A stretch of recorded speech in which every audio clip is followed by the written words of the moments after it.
And welcome back to the Discover Virginia Beach podcast, where we set out to highlight all there is to discover in the Virginia Beach area for both tourists and locals alike. Today, we are joined by the owner of Sunshine and Sweet Peas, who turned her passion for local art, coastal living, and bright colors into a community hub here in the Virginia Beach area, starting at a humble 900 square foot space and then rapidly expanding into a 3,700 square foot delight in less than a year. Sunshine and Sweet Peas has bloomed into a very happy place for art enthusiasts, local shoppers, and community supporters. And I am super excited to be speaking to the owner today, Steph Spears. Steph, welcome to the podcast.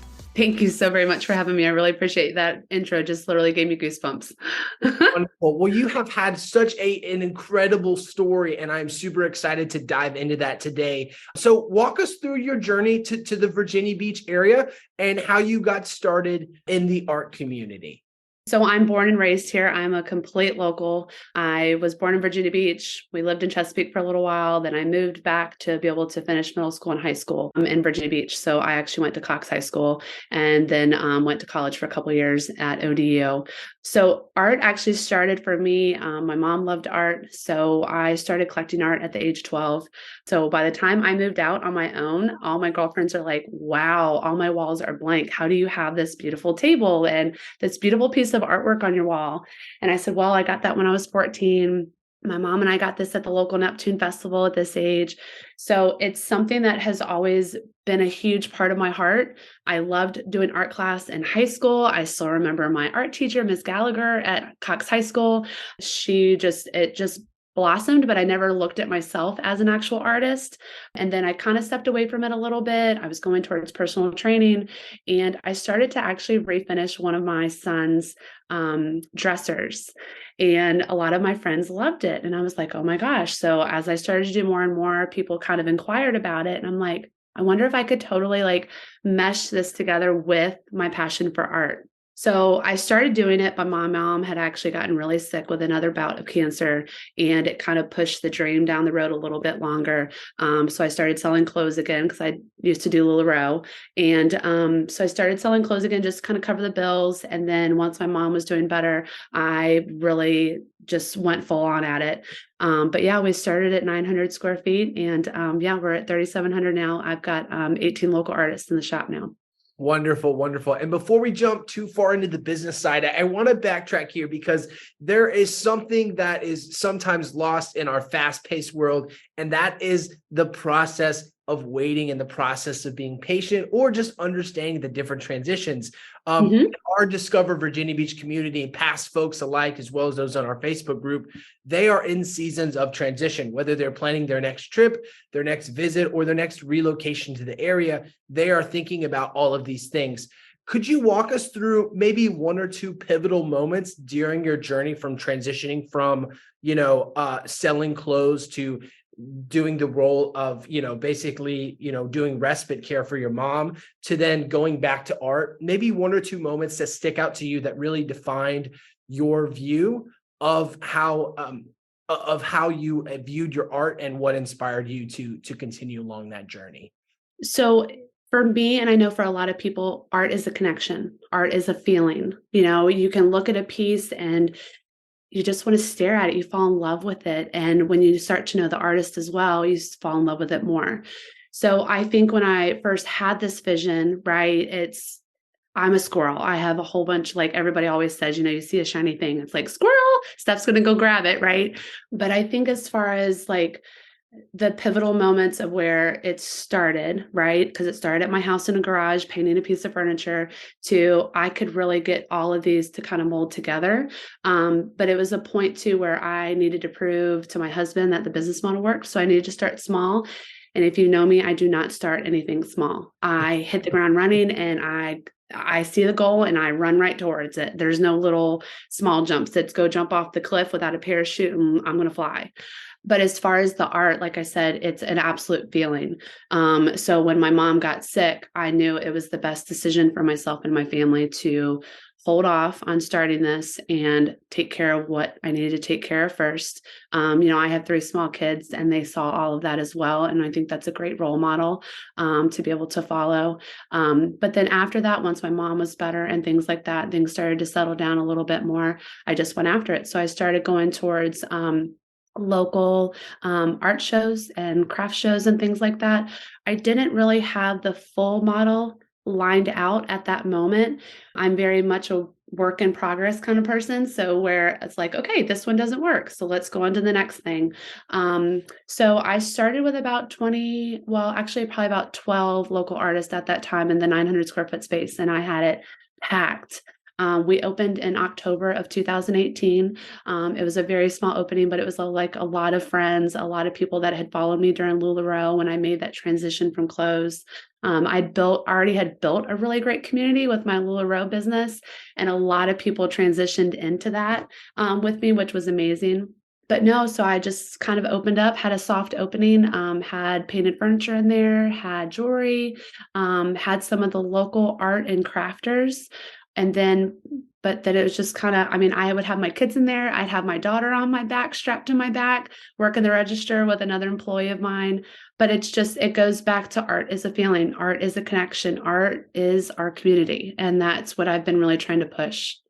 I love that. And I love the humility in your words and the way in which you really handled that journey of just trying to make it work, but also having those boundaries for yourself to say, hey, this is what comes first, from the first, art piece you built in your garage to caring for your mother. And I know you said this word a lot, which is community, and it can be a very taboo word, but here on the podcast, we really like to stretch that out and really dig a little bit deeper. So I'd love to ask you, Steph, so what does community mean to you, and how has it played a role in the way you have formed your art as well as your business? So if we can go and dive into the meaning of my name. So sunshine is me. I'm always a very happy-go-lucky, positive person. I've been that way since I was little, and I'm still that way at the age of 40. I always get very complimented on my smile. It's infectious. So I have one of my old friends, Jimmy. He's like, "You're Mama Sunshine. You will always be Mama Sunshine to me." So sunshine is me. Sweet Pea is my best friend that I lost almost 7 years ago this August. She ended up passing away during childbirth. So she ended up passing away from an amniotic fluid embolism. I'm actually finally able to talk about it without crying. But that passion runs deep with turtles, and she and I both loved art. So that's another play into the community part of it, where it's a person connection, right? You never think about going in for the best day of your life for your best friend and coming out and her not being there anymore.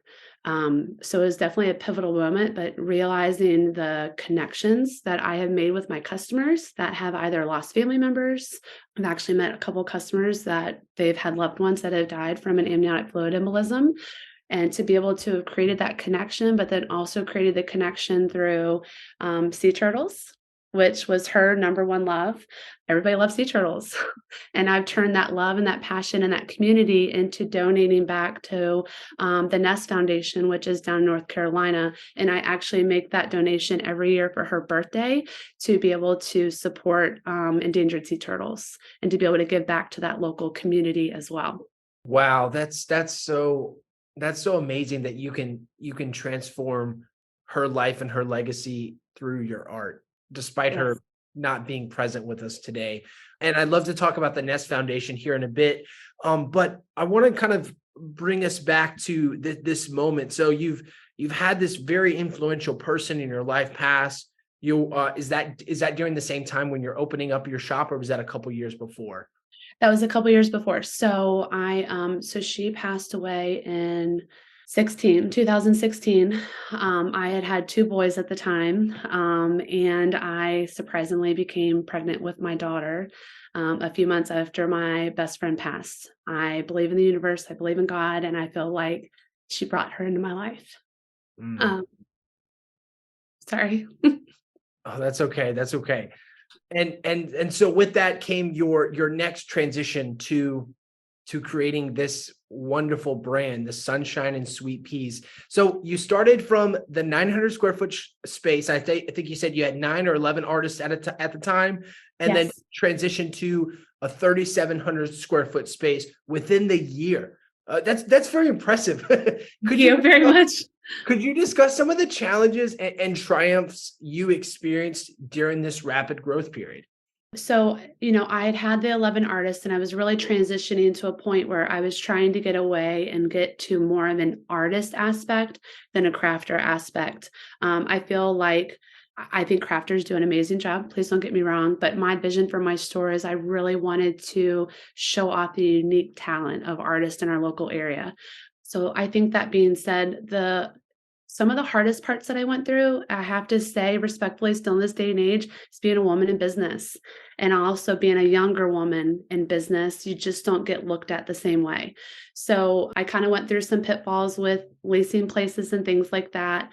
But I could remember going after my store. I was supposed to get the back end of that store. I wasn't supposed to get the full space. And they're like, oh, the front's already leased. You're going to have the back, blah, blah, blah. And, here's what you can have it at. And I said, has anybody put in a bid for the whole thing? They're like, no, we haven't been able to find a business that could fit that. And I'm like, I'm going to put a bid in on the whole thing. It'll save you putting in another bathroom. It'll save you putting in another HVAC unit, blah, blah, blah. And they're like, okay, well, propose us. So I gave a proposal. I showed them exactly how much money they could save by allowing me to have the whole space. And within less than a week, they gave me the whole space. So it was some of those business decisions to be able to look after and to be able to, I know I needed this space. I've lived in this area. I know how amazing of a shopping center that is. I know how great the Braden Company takes care of their properties and their tenants. So I really wanted that. And when I don't take no for an answer. So I proposed it in a way that looked advantageous for the leasing company and myself. But once we dove in, I took that space over in June of that year. And I was like, I'm going to keep the other business open. I'm going to keep the other 900 square foot space going so I could continue to sell art. And it got to a point I had stretched myself way too thin. I was working 1, 2 o'clock in the morning at the new space, trying to get art in, inventoried, barcoded, up on the walls, getting the poly furniture in. I literally sat there one night and I just bawled my eyes out at 10 o'clock at night and just looking around like, how am I going to make this happen? But I definitely had some friends that came in and helped. A couple of the artists came in and helped, but we ended up bringing it all together. But where I was going to open in a month, it got pushed back to 2 months, just trying to get internets and getting all the things done. You just, it looks great in the grand scheme of things when you first start. And then you're like, oh, 3,700 square feet's a lot bigger than you think. Yeah. Oh my goodness. And that's so impressive that you were able to negotiate that. And I want to touch on one thing if you don't mind, Steph, because Sure. women in the workplace and business owners, entrepreneurs, that's a whole new conversation piece. Quite frankly, past generations didn't really have much context to speak on. Would you mind diving in a little bit deeper of what you mean by the challenges that you experienced? Maybe a certain Absolutely. example or two. Well, and I'm not saying that I get looked down upon. Please don't get me wrong, because I will tell you, I actually get praised very highly for being a woman in business, right? I think women in general have changed the face of that for many mompreneurs, women entrepreneurs, things like that. But when you come into my business, that is exactly the energy that I've also created as well. I have moms in there that are killing it as artists, the talent that they bring to the table. And most of my artists in my shop are women. And it's not that that was a choice that I've made, but now that you've brought that up, I really look at it like I have 18 local artists and over 3/4 of them are women. And that wasn't on purpose. It just happened. And I think it's because of the energy that I've put out of a woman in business, a mom in business that has 3 young kids. I've attracted that same energy to be able to come in. But it's just the way of women are sometimes looked at being as soft, respectfully. And you have to sometimes, that bulldog comes out in you sometimes, I'll tell you. And I always tell everybody, I'm really nice and I'm really graceful, but I will tell you, back me into a corner and the pit bull's going to come out. And I defend what I want and I defend my passions. And that's anything that I encourage any woman going into business. You put on that nice face and you're who you are. But at the end of the day, when you want something, you go after it. And you prove it, just like with the leasing company, like I showed them their benefits and I showed what I would also bring to be able to help benefit them as well, which like we have our local Christmas event every year. And it started out small, but I had 75 people waiting in line last year to come in. I drew that into the shopping center. And so my leasing, the owner really loves that every year that I bring that. It's not the Harris Teeter next to me that's a huge draw for a grocery store, right? Or the Right. amazing business that Tony's built with Why Not. I brought that to the shopping center. And my artist and the partnerships and relationships I have with them brought that. So those are the important things to always harness, I think. I love it. I love it. Thanks for diving into that for us, Steph. Now, let's highlight some of your business. I'd love for you to share, if you wouldn't mind, share exactly what location you're at. We'll have it in the show notes for those of you listening or watching this video in the recorded version. But just while during this conversation, share with us where you're located at. Maybe highlight one or two of your top selling items that you're currently advertising. Okay. So I'm located at 2114 Great Neck Square, Virginia Beach, 23454. We are located at the corner of First Colonial and Great Neck Road. The old Farm Fresh used to be there. Now it's Harris Teeter. And of course, I'm 2 doors down from Tony over at Why Not Pizzeria that has been in business for 25 years. But no, so I absolutely adore where I'm at. It's great traffic. It's great community. It's where I went to school at. So I know the area very well. I have old friends that I used to go to high school with, which is over 20 years ago. It's hard to admit sometimes, but it's where we're at. Nothing wrong with that. So hey, it is what it is. I've had a really blissful life so far. So, and this community really hasn't changed much. I see a lot of the same faces, which is amazing. But as far as like my top sellers in the shop, it's kind of hard. The coastal decor that I bring in, that I buy in, does really well. I really do really well with the poly outdoor furniture, but I will tell you, my artists are killing it. They are always being reinventive and they're reinventing the wheel and always creating new items to be able to come in. Dixie, which is you'll see she's my redheaded best friend in the shop. She's also my manager and she's also my exclusive beach resin artist in the shop. And it is just, you just want to like put your hands into the piece of art because you literally feel like you could like dip your hand into water. It's just, her talent is just beyond words. It's just gorgeous. And then Deb, that is my wood scrolling artist. These artists have been with me most of my journey. And that's what means the world, that I've had 18 art. Like I started with 11, I jumped up to 40. I nailed it back down and narrowed it back down to about 18, which I love. So I really narrowed my audience down a little bit with the artist, but which allows them to grow in whatever medium they're working with. Deb is my hand scrolled wood artist, and she just is so insanely talented. Her work and creativity is just blows my mind half the time, and our customers. But she's also who I also partnered up with to make a lifestyle brand called Oceana Bella. And we took the Ocean Soul Girl and turned her into digital art for that lifestyle brand. So that's another business I have as well. Wow. Well, I really appreciate you highlighting that because so it's so easy sometimes to hear art store and be like, okay, they do beach art. But I really appreciate you diving into that a little bit more because you have curated this really unique brand and conversation piece that really isn't found anywhere else throughout the Hampton Roads area, Virginia Yes. Beach area. So it's well worth mentioning that. So for those of you listening, definitely go check out the show notes, check out Steph's work that she's working on because it is truly something spectacular that's going on at their shop. It's magical. You got to go check out the shop. And they do great work with pictures and stuff. And then, just shout out to Steph because she's very informative and engaged on her social media platform. So if you are a tourist and you're like, hey, how do I get her art? You can definitely reach out and they'll be able to help you out.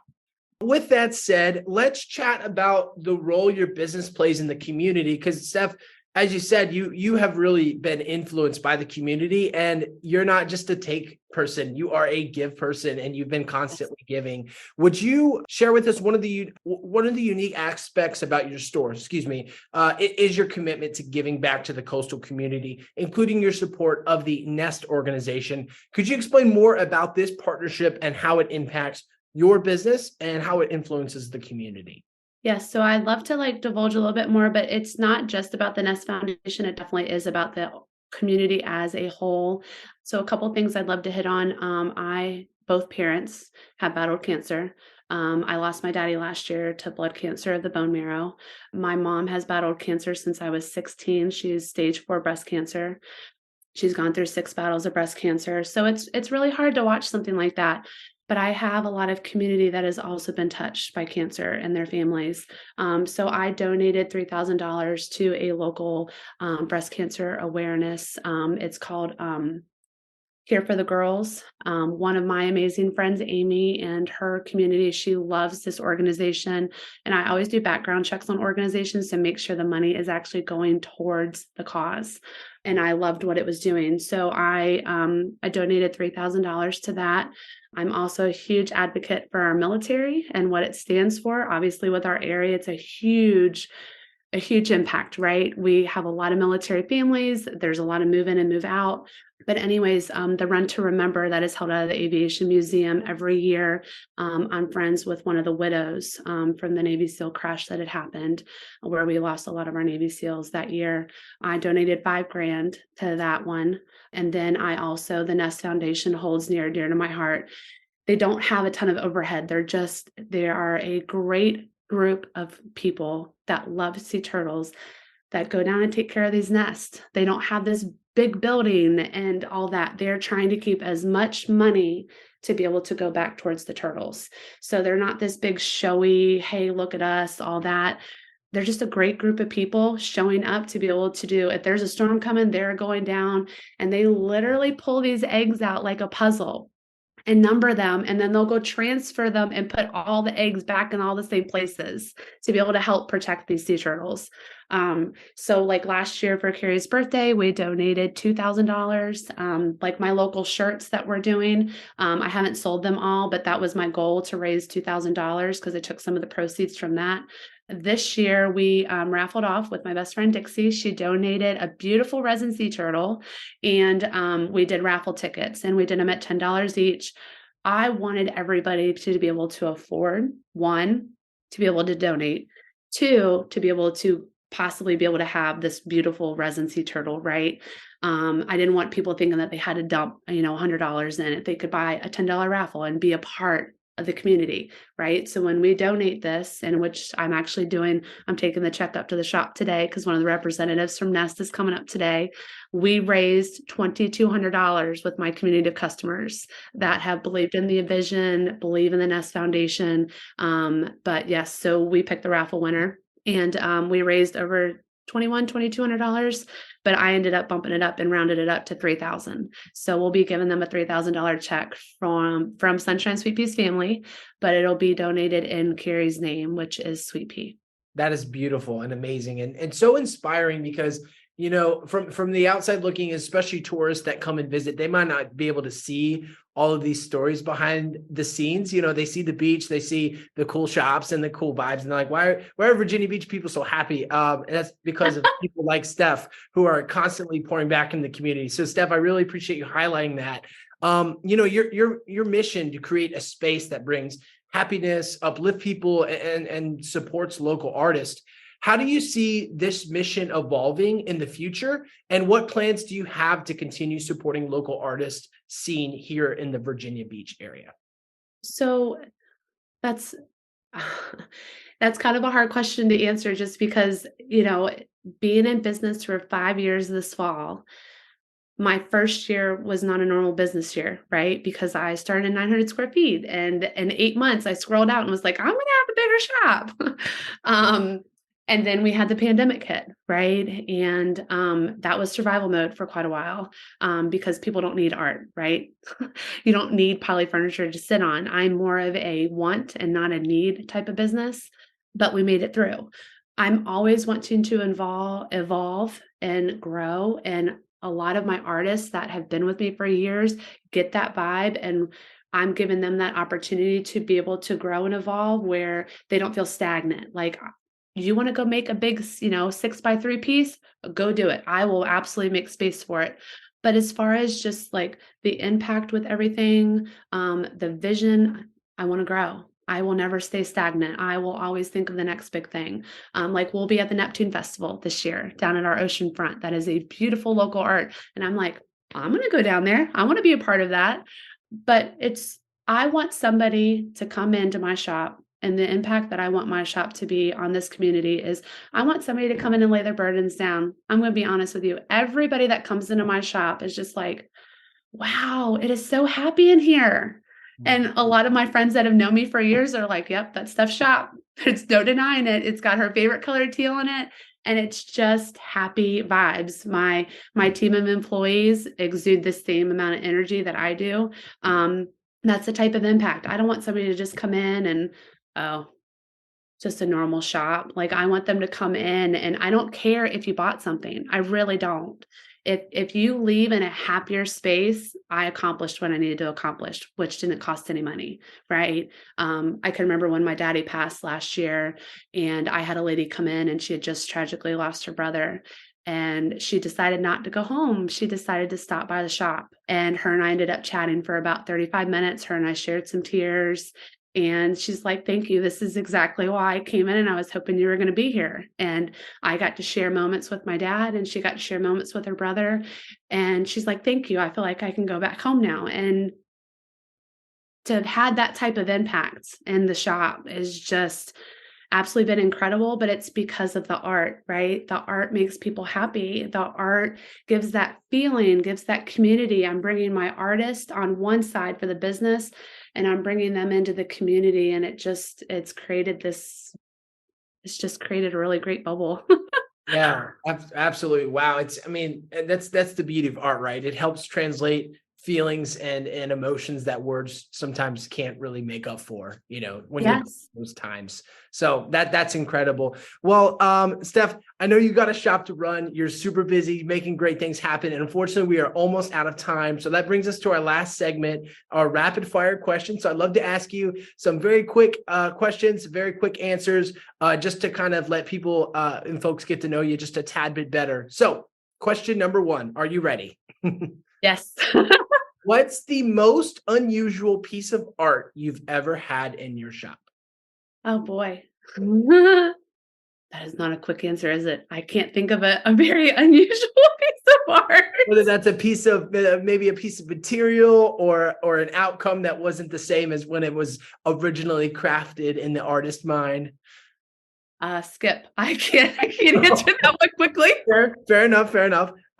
Is there a local artist here in the area that maybe inspires you by the type of work that they've made before, or you pull inspiration from? Any Now you're saying in my shop, or you're saying just locally that's outside of the shop? artists in general in the area? Yeah.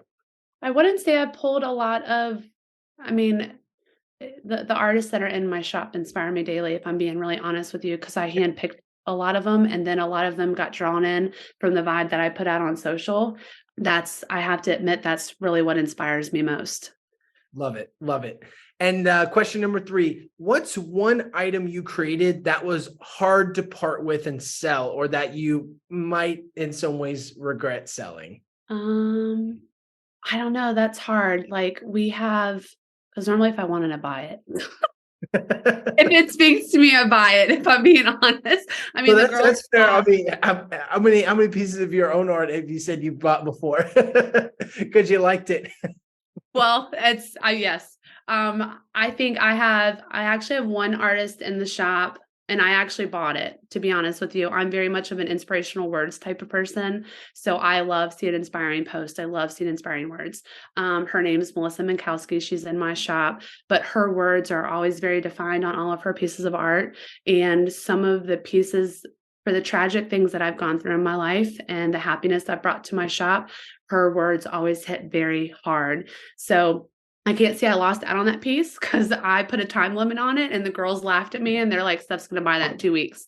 On the 14th day, it was still there. I bought it. So There you go. So it sounds like you've been able to prevent any of your favorite art from leaving the shop. You've already set up a system for that. Okay. That is the perk of owning the shop. Wonderful. And I know you've touched on this, but I'd love for you to maybe dive into the origin of the inspiration. But what animal inspires and influences your art the most, and why is that? Sea turtles. I don't think it's anything to do with me. I just think my love for sea turtles because of Carrie and how much that has evolved. And like I said, I have a tattoo in the same place she had a tattoo of a turtle. It's just touched on a lot of other people's love for sea turtles as well. And that is definitely our number one seller in the shop. Love it. Love it. Well, thank you so much for your time today, Steph. We are going to go ahead and wrap up here this very fun and very meaningful episode of Discover Virginia Beach. We'd like to extend a virtual red carpet to you, Steph Spears. Steph, this is your moment to share any exciting projects or products that you're currently working on. Is there anything special you'd like to highlight? I'll give you the floor now. I really appreciate that. One thing I would really like to hone in on is I'm a mom of 3. And if I can do it, anybody can do it. So if you are going after a dream right now and think, well, I'm a kid, I have kids, I'm a mom, I don't have enough time, you do. A couple projects that I'm really working on, really exciting right now, is I'm actually working with a braiding company, the Pinnacle, that is at the oceanfront. For anybody that is visiting locally, I'm actually going to redesign a 1-bedroom model in the Pinnacle. And I'm also getting the opportunity to be able to do their outdoor furniture as well. I've always wanted to do design aspect, to be honest with you. A lot of my customers always ask, hey, can you just come over to my house and decorate, please? That'd be great. I just don't have a degree in it, but I have a really natural eye for it. So the Pinnacle and the braiding company have given me this amazing opportunity to support my artists, where I get to actually put their art in there. I'm putting the bed, the furniture, all the things in there. So I'm really excited about that. And I've touched on it before in the earlier, we have an amazing Christmas event, community Christmas event. I'm trying really hard to get a Santa this year for it, but we put up 10 beautiful Christmas trees. We really try to revamp the store. It's a lot of local art made for Christmas. So, and like I said, we had like 75, 80 people waiting in line last year to get in at 10 a.m. So we do like mimosas, and I have a local charcuterie girl that comes in. We did, what else did we do last year? We're going to probably have an ice cream guy that's going to be there from Sunday Scoop with Phil. So it's continuing on and all the community things and just bringing everybody together. Wonderful, wonderful. And that brings us to the end of another episode of Discover Virginia Beach. A big thank you to our wonderful guest, Steph Spears, for taking out some time to chat with us today, and to you, our dedicated listeners, for joining us on this journey. We hope you'll continue to explore Virginia Beach with us and look forward to sharing more and exciting discussions with you. Thank you, and take care. Thank you.